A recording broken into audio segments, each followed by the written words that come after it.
È da un po' che non ci vedevamo. Chiedo venia per l'assenza, purtroppo è stato un periodo un po' così, però cercherò di riprendere, me lo auguro.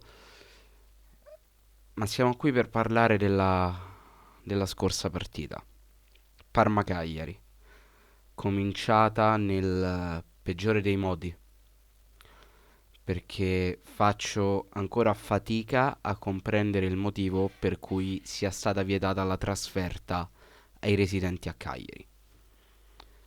Ignoro completamente il motivo, devo essere sincero, non mi sono nemmeno andato più di tanto ad informare, ma perché non credo potesse mai essere una trasferta a rischio, non credo che eh, ci sarebbero stati dei tafferugli o quant'altro. È vero, sono due squadre che stanno lottando per risalire in Serie A, sono due squadre che hanno un grandissimo blasone per quella che è la cadetteria, ma trovo scellerata l'idea di vietare la trasferta ai residenti a Cagliari.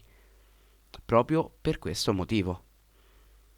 È assurdo, è completamente assurdo, anche perché tu stai così ponendo in una situazione di, tra virgolette, svantaggio la squadra ospite, che poteva essere il Cagliari come poteva essere una qualsiasi altra squadra, poco importa. Tu così la poni in una condizione di svantaggio perché è normale che poi i tifosi arrivano comunque, ma il cuore pulsante del tifo, la tifoseria organizzata, non la puoi stroncare così, per una scelta basata, secondo me, sul nulla. Anche perché credo, però correggetemi se sbaglio, la tifoseria organizzata del Parma all'andata non penso gli sia stata vietata la trasferta, quindi non comprendo il senso di averlo fatto al ritorno.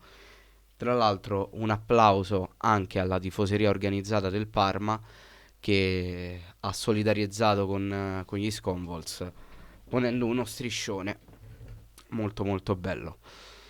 Un applauso a loro. Però bisogna parlare della partita e io mi sono rotto il cazzo. Mi sono veramente rotto il cazzo. Non è possibile. Non è possibile. Cioè, io non capisco come sia possibile arbitrare in una maniera così orribile una partita così importante. Allora, il rigore di Azzi non c'era minimamente, ma proprio minimamente. Non c'era, non c'era. Poi un'altra cosa che mi ha dato fastidio, che è una cosa insulsa, però a me personalmente ha dato molto fastidio, nel primo tempo tu hai dato un minuto di recupero. 60 secondi. L'arbitro ha fischiato la fine del primo tempo a 45 minuti e 11 secondi. Non dare a loro un minuto di recupero. Cioè, sono sottigliezze, questa specialmente, ma che secondo me, sommate a tutti gli avvenimenti che stanno accadendo in Serie B e al Cagliari, fanno capire quanto marcio sia il sistema arbitrale. E non voglio salvare nessuno, perché non ricordo se lo scorso anno o questo, ma prima c'era una distinzione tra arbitri di Serie A e arbitri di Serie B. Ovvero chi arbitrava in Serie A arbitrava soltanto in Serie A e chi arbitrava in Serie B arbitrava soltanto in Serie B. Quindi quelli di A non potevano andare in B e quelli di B non potevano andare in A. Ripeto, non ricordo da quando, ma questa distinzione è stata tolta, è stata unificata la Serie A con la Serie B e quindi chi arbitra in B può arbitrare tranquillamente in A e così il contrario. Ma paradossalmente, piuttosto che avere un miglioramento da questa decisione, si è avuto un peggioramento, ma drastico, completamente drastico. Certi arbitraggi che non hanno né capo né coda, delle situazioni che lasciano pensare alla cosa più sbagliata possibile. Vedi il caso Bari, che per un'altra partita ancora ha ricevuto un altro rosso a favore, perché adesso sta giocando contro il Pisa e ha ricevuto un altro rosso a favore, mi è arrivata la notifica. Cioè, di cosa stiamo parlando? Qui al posto di diminuire le critiche, le stiamo aumentando.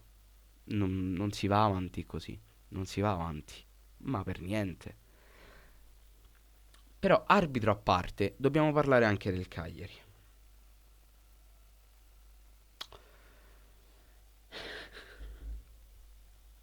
Lo possiamo dire?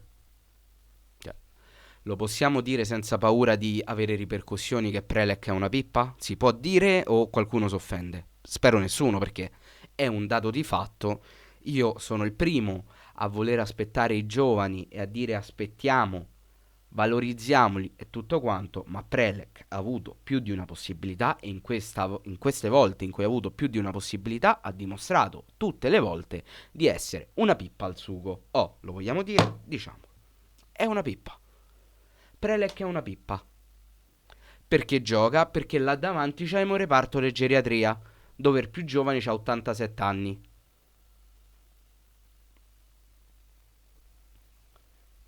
Io non c'ho parole. Io ragazzi non riesco, per quanto sono incazzato, non riesco a salvare nemmeno la Padula. Con tutto che è un giocatore che a me piace e con tutto che ha quello stile di attaccante che piace a me, quindi non la classica torre là davanti, ma l'attaccante brevilineo capace di bruciarti sullo scatto, che ha un dribbling comunque abbastanza decente, uno che sa concludere in qualsiasi modo. La Padula rispecchia appieno l'attaccante che a me piace. Ma se tu non ti muovi là davanti, a me stai sul cazzo. Se quando ti arriva una palla, tu ogni 5 secondi provi a fare una cazzo di rovesciata, a me stai sul cazzo. E poi, per carità, alzo le mani che nonostante questi difetti è il capocannoniere del Cagliari con 17 gol e il capocannoniere della Serie B. Alzo le mani. Ma preferisco avere 4 attaccanti là davanti che fanno 5 gol ciascuno piuttosto che uno solo che ne fa 17. Perché ti limita. Le squadre ti conoscono, ti limitano. E secondo me non è nemmeno irrilevante il fatto che il Cagliari contro il Parma sia riuscito a trovare il gol tramite un'azione bassa, con passaggi rasoterra. Perché se tu hai un attaccante da 1,70 m non è possibile che puoi giocare soltanto a fare i cross. Poi se tu vuoi giocare a fare soltanto i cross, mi spieghi perché cazzo metti il trequartista? Che senso ha? Falco ieri dietro alle punte, che senso ha avuto? Senza contare che Falco secondo me è un ottimo giocatore, io lo terrei a vita a Cagliari. A vita perché è quel giocatore che dalle fasce, e quindi già non ha senso metterlo come trequartista, si può accentrare per trovare il tiro. Secondo me è l'arma killer di Falco, ma non gli dai la possibilità di usarlo. Perché? Perché non c'è collante. Dovrebbe essere in primis lui, ovviamente da fare da collante tra centrocampo e attacco, ma è il centrocampo che comincia come cazzo, a deficitare. Stiamo proprio allo sbaraglio, allo sbaraglio. Sono pochi gli elementi che si salvano. Veramente pochi. Tra l'altro ieri male anche Lella che è entrato e ha causato il rigore. Il rigore de Azzi, non so se l'ho detto prima, ma io più vedo il replay, più penso che non esiste quel rigore perché la palla non ha cambiato percorso, cioè non ha fatto niente, quello non è mai rigore, ma mai nella vita, mai nella vita. E complimenti a Radunovic per la parata sul rigore di Mihaila, un colpo di reni strepitoso, veramente strepitoso. Però vedete cosa è mancato al Cagliari? Quello che ha fatto Mann nell'azione del gol. Mann ha fatto quello che tecnicamente dovrebbe fare Lovumbo, ma che da mesi a questa parte Lovumbo non fa, perché anche lui sta deludendo. Paradossalmente, nel periodo in cui il Cagliari, a mio gusto e a mie idee, delude di più, è un Cagliari che sul campo tiene di più, che è una cosa che ha un controsenso impressionante. Io non ho idea di come sia possibile continuare ad andare avanti così. Tra l'altro, tutte le volte in cui le dirette concorrenti gli vengono tolti punti, vedi Regina, o ottengono risultati che sul campo ti possono dare la possibilità di ampliare il vantaggio che hai su di loro, tu non lo sfrutti. Chiaro, è la seconda sconfitta soltanto nell'era Ranieri. Tra l'altro sempre con una squadra giallo-blu e sempre con una squadra dell'Emilia Romagna e sempre in trasferta. Però tu devi sfruttare queste occasioni. Cosa voglio dire? Che se tu stai soltanto 1-0 in vantaggio, fai il secondo. Non possiamo stare ogni cazzo di volta a fare un gol e continuare a giocare la partita come se stessimo 5-0. Non è possibile, perché per quanto possiamo attaccarci ai torti arbitrali, se tu la partita te la porti in una situazione di vantaggio in cui anche l'errore arbitrale non può essere determinante, tu la partita l'hai portata in cascina, tu i 3 punti li hai già ottenuti. È qui l'errore del Cagliari. Se tu ti bruci la mano su un forno, la mano ce la rimetti sopra il fuoco?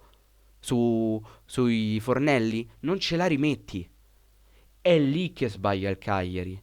Noi ci bruciamo, ma rimettiamo costantemente la mano sopra. È qui l'errore del Cagliari ed è qui che noi dobbiamo migliorare. Le potenzialità, secondo me, ci sono. Ce l'abbiamo con tutte le varie emergenze del caso, con tutti gli infortunati, con tutte le situazioni avverse, con tutti gli errori arbitrali che ci possono capitare. Il Cagliari ha le potenzialità per puntare ai playoff e per puntare al quarto posto. Ma il tempo è limitatissimo. È limitato. E non voglio nemmeno più sentire la frase ci saranno, non so quante partite mancano, ma ci saranno X finali d'ora in poi, perché in un campionato sono 38 le finali. Non è che se arrivi con l'acqua alla gola alla fine quelle saranno finali, lo sono tutte, dalla prima giornata all'ultima. Che volemo fa? Vedremo un po'.